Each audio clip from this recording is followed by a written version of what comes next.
journée.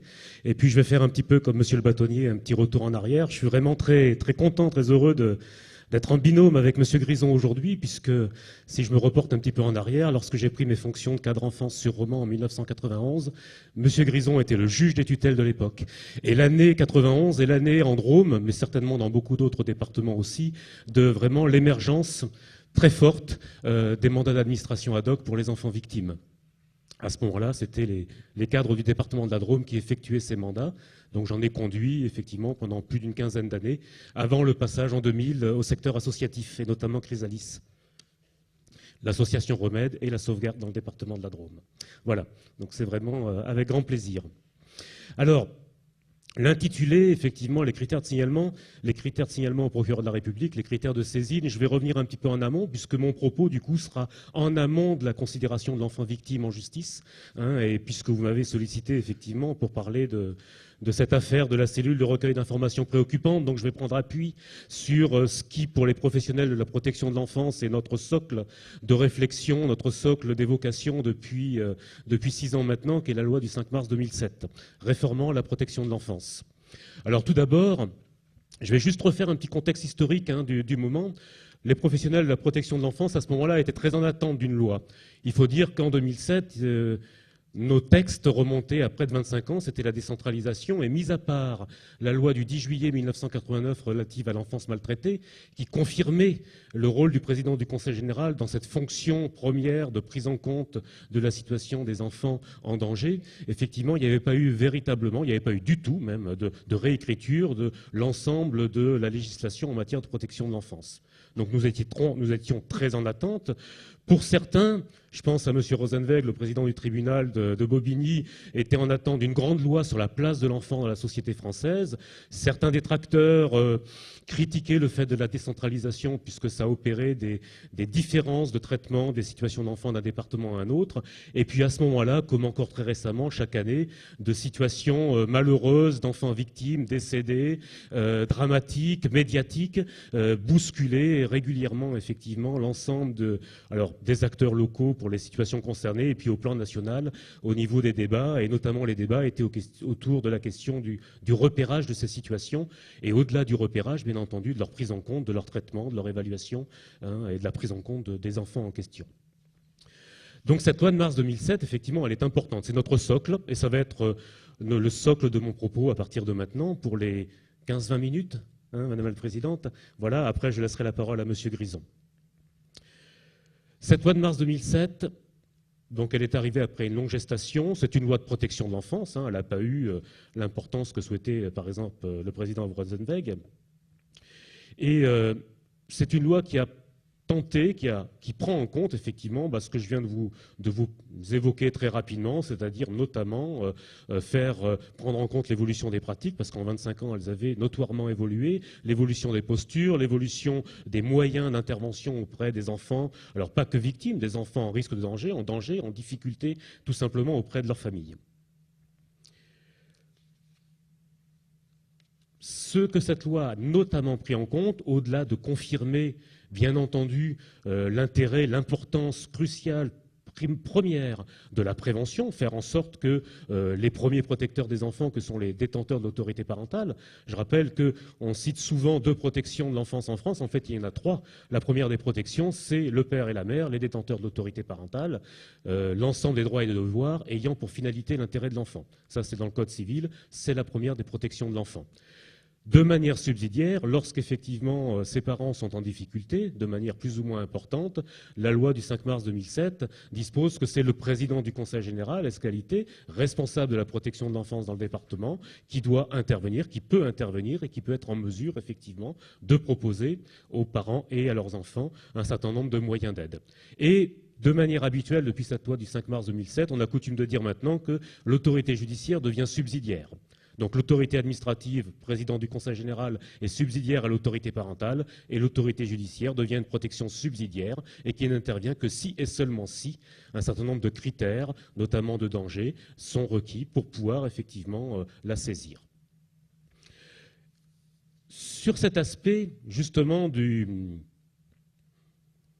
du repérage, puisque c'était quand même un des axes importants, et constatant effectivement que l'ensemble des départements de France étaient organisés de manière différente et n'avaient pas forcément structuré de manière aussi claire que cela cette question du repérage. Donc cette loi du 5 mars 2007 a mis en place cette fameuse cellule de recueil d'informations préoccupantes. Cette cellule de recueil, de traitement, d'évaluation des informations préoccupantes, un dispositif que l'on retrouve maintenant dans les 101 départements de France. Alors, comme les collectivités territoriales ont une libre administration, effectivement, certains départements ont fait le choix de le nommer autrement, mais classiquement, dorénavant, lorsqu'on passe d'un département à l'autre, quand on parle de CRIP, c'est l'acronyme effectivement en question, cellule de recueil d'informations préoccupantes, on sait de quoi l'on cause, on sait effectivement ce qu'il s'y passe. Le propos, c'est de dire que le président du Conseil général est chargé du recueil, du traitement et de l'évaluation à tout moment, et quelle qu'en soit l'origine, des informations préoccupantes relatives aux mineurs en danger ou qui risquent de l'être. Le représentant de l'État et l'autorité judiciaire lui apportent leur concours. Donc, dans tous les départements de France, on retrouve effectivement cette fonction-là. Puisqu'effectivement, le cadre partenarial n'est pas toujours une évidence dans tous les départements, donc la loi du 5 mars 2007 engage. Quand je dis engage, c'est un euphémisme, elle commande, entre guillemets, au département, effectivement, d'agir par protocole. C'est ainsi que dans le département de la Drôme, par exemple, mais c'est valable dans beaucoup d'autres départements, à la base de l'installation de la cellule de recueil d'informations préoccupantes, eh bien, existe un protocole co-signé en Drôme par le président du Conseil général, le président du tribunal de grande instance, le procureur de la République, la protection judiciaire de la jeunesse, la police, la gendarmerie, l'ordre des médecins, les 3 centres hospitaliers généraux de la Drôme, le centre hospitalier spécialisé, l'école privée, etc. De manière à faire en sorte que l'ensemble des acteurs, des protagonistes sur le champ de la protection de l'enfance, effectivement, soient dans une permanence, entre guillemets, de lien sur ce propos, effectivement, de la protection de l'enfance. Le fait que ces CRIP existent maintenant, c'est important parce qu'en plus, du coup, elles se sont tissées en réseau à l'échelle de la France. Ce qui fait que, même si dernièrement un décret a cadré le transfert d'informations entre départements lorsqu'une famille déménage par exemple, eh bien les 101 CRIP nationales ont pris l'habitude de pouvoir échanger facilement en termes effectivement d'échanges professionnels et puis en termes de capacité à pouvoir transférer les informations sur une situation donnée lorsque une situation familiale déménage et passe d'un département à un autre. C'est ce qu'on appelle classiquement les signalements nationaux. Voilà. On est en phase d'évaluation face à une famille pour laquelle les enfants peuvent être en difficulté plus ou moins importante et cette famille fait le choix de déménager. C'est son droit le plus absolu en toute hypothèse, mais ainsi elle peut aussi fuir ou s'échapper effectivement du regard et à partir de là, ça peut nous conduire à solliciter nos confrères des autres départements. Le gros problème dans cette affaire-là, c'est que la loi ne donne pas de définition de cette information préoccupante. C'est bien gentil de dire qu'il faut qu'on fasse du repérage et de faire en sorte que les mailles du filet doivent être de plus en plus resserrées pour faire en sorte que les situations qui le nécessitent ne passent pas au travers, mais on n'a pas de définition qui nous donne en quelque sorte la taille du filet, la taille des mailles. Et il a fallu attendre effectivement que le ministre délégué à la famille de l'époque, M. Basse, suite à un certain nombre d'échanges avec les départements, sorte, c'était une initiative novatrice, un certain nombre de guides, 5 guides explicatifs de cette loi, dont un notamment sur le fonctionnement de la cellule de recueil d'informations préoccupantes. Et de nous donner une définition objectivement pas très satisfaisante, au contour un petit peu flou, mais en tout cas qui nous a permis, dans tous les départements, de commencer à travailler sur cette question, effectivement, de structurer ce recueil des informations préoccupantes. On entend par information préoccupante toute information ou élément d'information, y compris à caractère médical, susceptible de laisser craindre qu'un enfant se trouve en situation de danger ou de risque de danger. Vous voyez que cette définition est relativement floue et elle ne nous éclaire pas beaucoup, effectivement, sur, je dirais, le point d'appui à partir duquel le système de protection de l'enfance serait en mesure de pouvoir intervenir. Et il a fallu attendre, il faut toujours un petit peu de temps, il a fallu attendre 6 années et un décret très récent du 7 novembre 2013 pour avoir enfin une définition légale de l'information préoccupante. Et celle-ci est plus intéressante, je vais un petit peu la décortiquer parce que pour le coup, elle s'appuie sur le cadre légal de protection de l'enfance, elle vient prendre appui sur le Code de l'action sociale et des familles et sur le Code civil. Donc je vais vous la lire parce que celle-ci, pour le coup, je ne la connais pas encore par cœur. L'information préoccupante est une information transmise à la cellule départementale de recueil des informations préoccupantes pour alerter le président du Conseil général sur la situation d'un mineur, bénéficiant ou non d'un accompagnement, pouvant laisser craindre que sa santé, sa sécurité ou sa moralité sont en danger, ou en risque de l'être, ou que les conditions de son éducation ou de son développement physique, affectif, intellectuel et social sont gravement compromises ou risquent de l'être. La finalité de cette transmission est d'évaluer la situation d'un mineur et de déterminer les actions de protection et d'aide dont ce mineur et sa famille peuvent bénéficier. Donc cette définition est beaucoup plus précise et du coup elle vient s'appuyer sur du cadre légal. Elle vient nous fixer un seuil d'intervention. Et le seuil d'intervention, eh bien, c'est le Code de l'action sociale et des familles, c'est celui dans lequel on retrouve la définition effectivement des missions du service d'aide sociale à l'enfance que l'on retrouve dans chaque département de France. Ces missions, c'est, pour la première d'entre elles, il s'agit d'apporter un soutien matériel, éducatif et psychologique aux mineurs et à leurs familles confrontés à des difficultés risquant de mettre en danger la santé, la sécurité, la moralité de ces mineurs ou de compromettre gravement leur éducation et leur développement physique, affectif, intellectuel et social. La loi de mars 2007 est intéressante pour cela parce qu'en plus, elle vient rendre cohérent le vocabulaire employé. Entre protection administrative et protection judiciaire, à l'époque, effectivement, chacun avait son propre vocabulaire et il était souvent complexe d'évaluer ce qui relevait en fait de l'un ou ce qui relevait de l'autre. Ça, c'est le seuil. Dès lors que les conditions d'existence sont gravement compromises, la protection administrative peut intervenir. Et puis, bien entendu, le seuil d'intervention et de signalement à l'autorité judiciaire, eh bien, c'est l'article 375 du Code civil, celui qui fonde l'intervention de l'autorité judiciaire en matière d'assistance éducative, qui en substance dit, dès lors que la santé, l'éducation et la moralité sont gravement compromises, l'autorité judiciaire, le juge, peut décider, peut ordonner des mesures d'assistance auprès des enfants considérés. Voilà. Donc ça, c'est le socle, effectivement, de cette affaire de l'information préoccupante. Avec cette définition, donc, vous le constatez, il a fallu attendre quelques années, effectivement, pour avoir cette définition-là. Pour arriver, effectivement, à cette affaire du signalement, donc de rappeler, mais les professionnels de la protection de l'enfance le savent bien maintenant, mais il faut continuer à le dire, lorsqu'on parle de signalement, de rapport de signalement, de signaler, la loi de mars 2007 est très claire en disant, et vraiment maintenant c'est quelque chose de clarifié, ce sont des termes qui se réfèrent à la saisine de l'autorité judiciaire. Auparavant, c'était des mots qu'on employait à tout bout de champ. Dans l'univers effectivement médico-social, en termes de protection administrative de l'enfance, voilà. Dorénavant, dès lors que l'on parle de signalement, on sait que l'on s'adresse effectivement, que l'on nomme le fait de la saisine de l'autorité judiciaire. Ce terme n'est employé qu'à cet endroit-là. Alors, cette question des informations préoccupantes, je vais rentrer un peu plus dans le contenu. Très concrètement, le propos est de dire effectivement, alors je vais expliquer ce qui se passe en Drôme, mais j'ai vu tout à l'heure mon collègue Ribocourt, qui est responsable de la CRIP de l'Ardèche, puis dans d'autres départements, ça fonctionne peu ou prou de la même manière. Le propos est de dire que l'on reçoit une information.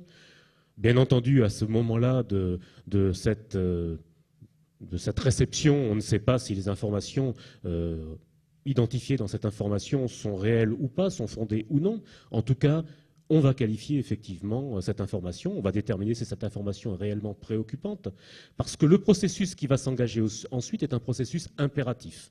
Le processus qui s'engage ensuite, c'est un processus d'évaluation médico-sociale. Quand je dis un processus impératif, c'est que la famille peut toujours refuser de souscrire à cette évaluation, qui en principe va être conduite, en tout cas c'est le cas dans la Drôme, par les professionnels médico-sociaux des centres médico-sociaux du département de la Drôme. La famille peut donc toujours s'opposer à cette évaluation, mais cette obstruction, cette opposition à cette évaluation médico-sociale constitue le premier critère de signalement à l'autorité judiciaire. Donc ça, c'est une chose importante pour la famille. Bien entendu, les travailleurs médico-sociaux ne sont pas des policiers, ils n'ont pas mandat à forcer la porte. Du reste, je ne sais même pas si les policiers l'ont, mais ça, c'est une autre affaire. En tout cas, il y a de la procédure certainement par rapport à ça. Mais en tout cas, voilà. Premier critère de signalement à l'autorité judiciaire, le fait pour la famille de s'opposer, de faire obstruction à cette évaluation médico-sociale. Cette évaluation médico-sociale, c'est quelque chose d'extrêmement important parce que c'est ce qui va conditionner l'ensemble du processus y compris si, à partir du tribunal, le processus devient judiciaire. Parce que souvent, pour les officiers de police judiciaire, par exemple, qui vont intervenir dans le cadre d'une enquête préliminaire, et c'est la seule incursion que je vais faire sur votre domaine, Monsieur Grison, eh bien, effectivement, ils vont peut-être avoir comme première pièce le rapport d'évaluation produit par les services médico-sociaux. Les travailleurs médico-sociaux, dans la Drôme en tout cas, ont 90 jours pour produire cette évaluation. Bien entendu, en cas d'urgence, un retour d'évaluation peut être beaucoup plus rapide que cela, si nécessaire. 90 jours, et depuis cette année, on est en phase active de formation. Nous nous appuyons sur un référentiel d'évaluation que nous sommes allés chercher auprès du CREAI Rhône-Alpes, de manière à faire en sorte effectivement d'être dans une évaluation construite, copartagée dans la mesure du possible avec les parents, avec la famille, et pour, si possible, effectivement arriver à un partage du diagnostic et, dans la mesure du possible, eh bien, aboutir à des propositions le plus acceptées possible par les familles. Et je sais que les collègues ardéchois travaillent avec l'autre référentiel qui est en vigueur en France actuellement, du cabinet Alfoldi. Au retour de ce rapport d'évaluation, le cadre enfance, désigné dans le département de la Drôme, le responsable de pôle enfance-famille va lire cette évaluation et va recevoir la famille pour lui faire des propositions effectivement de mesures si la situation le justifie.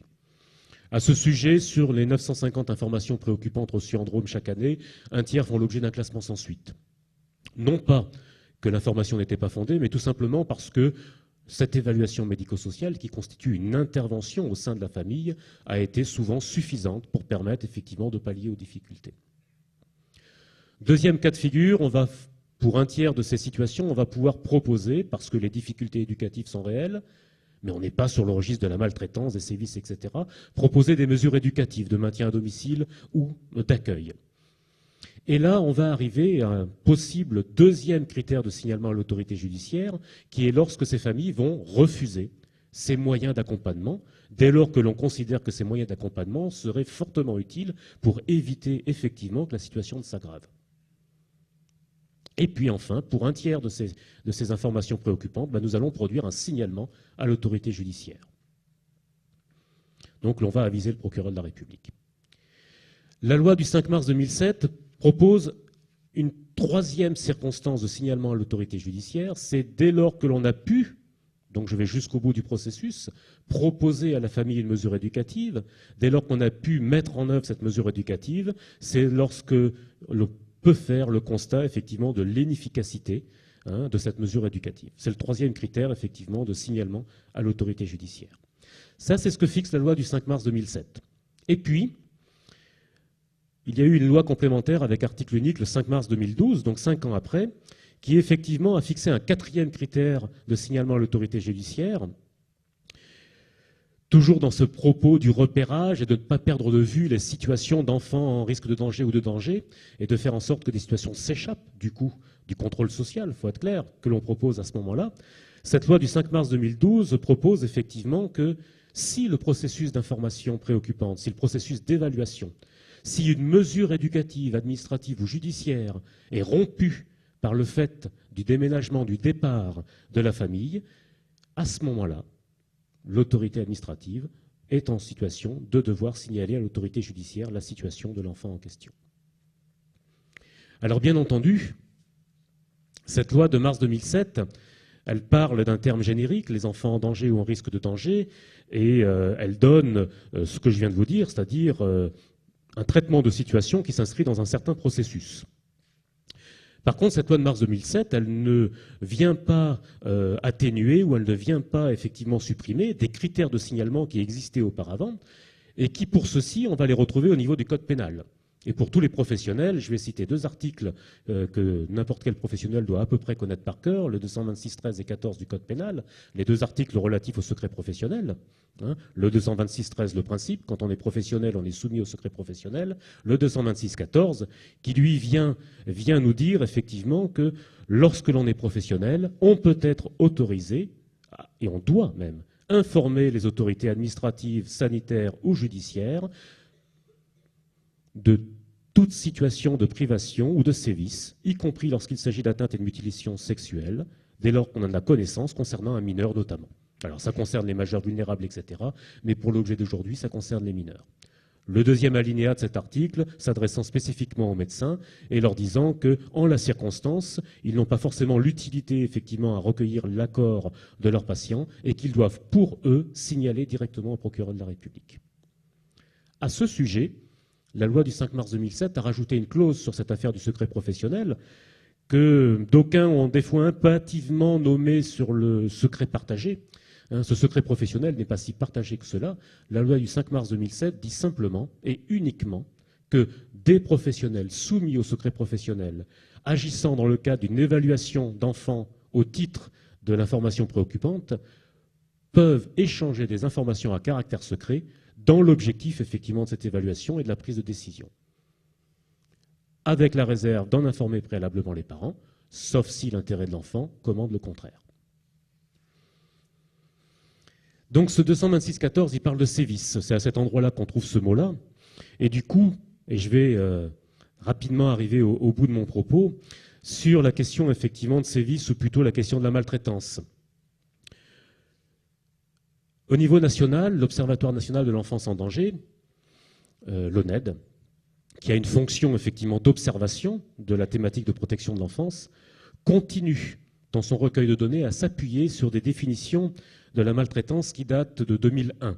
À l'époque, c'était un autre observatoire, l'Observatoire décentralisé de l'action sociale, l'ODAS, qui avait rédigé un petit opuscule sur l'évaluation de l'enfance maltraitée et qui avait déterminé effectivement 4 critères de maltraitance, qui sont toujours en vigueur et qui sont toujours des critères que l'on comptabilise sur les signalements et que l'on fait remonter effectivement à l'ONED. Ces 4 critères de maltraitance qui donc fondent de manière quasi systématique du signalement à l'autorité judiciaire sont la maltraitance physique, la maltraitance sexuelle, la maltraitance psychologique et les négligences lourdes. Donc nous sommes toujours effectivement sur ces registres-là pour aussi être dans le signalement. Et en général, sur ces situations-là, on ne va pas s'engager sur de l'évaluation médico-sociale, on va probablement, la plupart du temps, même quasi systématiquement, dans un lien habituel avec le parquet, avec le procureur de la République ou le substitut, en tout cas le parquetier en charge des mineurs, être dans un lien direct et fort probablement dans un signalement direct sans passer par une phase d'évaluation initiale. Sur ces situations-là, on laissera effectivement cette évaluation à la justice et aux services de police ou de gendarmerie. Voilà, j'en ai terminé sur mon propos et je laisse la parole à M. Grison.